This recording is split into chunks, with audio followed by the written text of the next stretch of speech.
Hello and welcome to another episode of This, That, and the Other. Today I'm going to be talking about genealogy, tracing your family tree, and how to go about doing it, and basically how I've gone about doing it. I started doing genealogy around 1978. My mother had filled out the genealogy section of my baby book, and I looked at that and it had my grandparents, my grandparents' parents. That kind of stirred an interest right there. Best way to start is if you have any. If you have your parents alive, a parent alive, any grandparents, start by asking them, or your oldest living relative, great aunt, great uncle. Ask them. Maybe you have a grandparent who's might have a sibling that's alive. Ask them about their parents and grandparents, etc. And what I did, I had a grandmother when I started. I had a grandmother that was alive and a great grandmother. I asked both of them about their parents and their grandparents and what it was like growing up during the time. And a lot of times you'll find a grandparent that maybe had a sibling that fought in one of the wars, World War II, some other war, maybe one that was killed. Very stories. You can find a lot of very interesting accomplishments that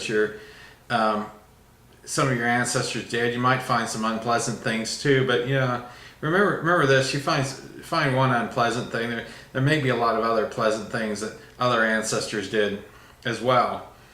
Another thing you can do, you find out like a name of a grandfather, great grandfather. Maybe you want to know who their parents were. What you can do is write to the state board, the state that they died in, the Department of Health, and order a copy of their death certificate. The death certificate should name their parents and where their parents were born. I know the state of Missouri, statewide registration of deaths began in 1910. You can actually get a copy of death certificates online for the state of Missouri all the way from 1910 all the way to maybe about like 1960 maybe. That's the only state I've actually found where you can actually get a copy online.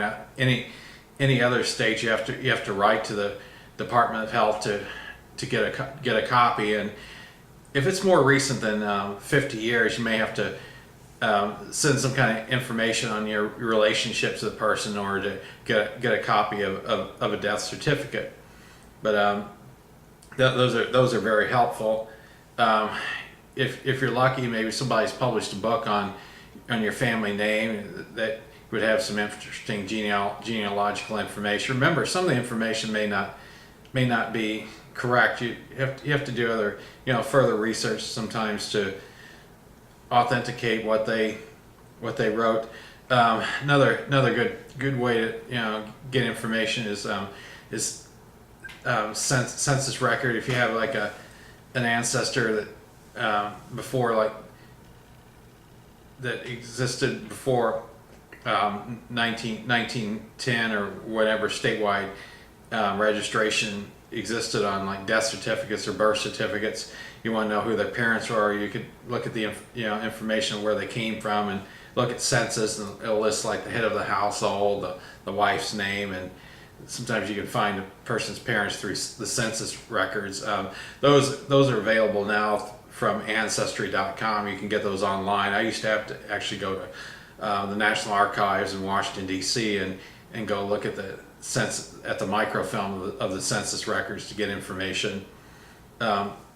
Also, you can write to the county that they died in and get copies of wills as well, or actually make a trip out to the county. I mean, they're public records. You can get copies of wills. There's a magazine out called the Genealogical Helper that it constantly posts various information on different family names and all kinds of queries and where to get information on various ancestors. Another thing you can look for is obituaries. A lot of times they will name the person's parents. Not always, but sometimes.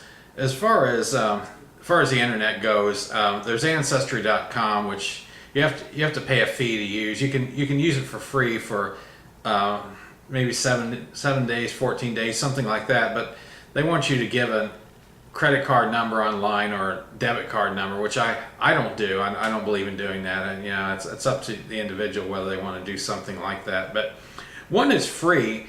that has information is called RootsWeb, that you can get free genealogical information on that, and also FamilySearch.org, that's run by the Church of Jesus Christ of Latter-day Saints. Before they had the information online, I used to actually have to go to a library and get the information. That's another one. And then once you have all this information together, try to get as many pictures as you can from grandparents and of various ancestors. I've compiled quite a bit. My own grandmother gave me quite a bit of pictures before she passed away, and my dad's sister did as well. My dad's sister said one of the reasons she did was she knew of my interest in genealogy, and she knew that I would take care of them. But what you can do is there's genealogical software to organize your genealogical information. I personally prefer Family Tree Maker. I bought it back in 2000, and I still use it. And one of the nice things about Family Tree Maker is you might have a great grandfather somewhere, and maybe another great grandfather on another line married that great grandfather's sister, and then all of a sudden you're running into the same set of parents, and you start filling the thing out on paper. You're going to be writing the same information over and over. Well, the nice thing about Family Tree Maker is you put in a name and date of birth. If that name and date of birth matches, Family Tree Maker will notice that, and they will give you an option to merge the two individuals, and you don't have to keep typing the same stuff in over and over. And they have photo albums. You can put in all kinds of pictures. I've put in hundreds of them of various things, various pictures of your ancestors. I consider that to be the best one as far as this organizing and storing your family tree information. And it's been a rewarding hobby for me.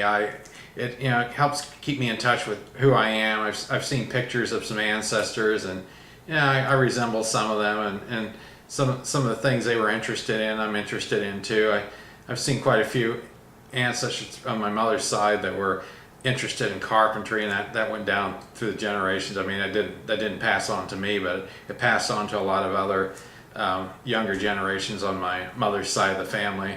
But genealogy is to me is a very rewarding hobby. It gets me in touch with who I am, and I enjoy doing it. And yeah, I would recommend it to anybody. It's a great thing to get started on, and just wanted to give you a little bit of information on how to get started, how I got started 30 years ago, and what you can do now. I know there's various other resources that I didn't even bring up. There's also military records. That's another thing. It's and many others that haven't really come to mind, but it's a rewarding hobby, and I recommend it to anybody. Thanks for watching.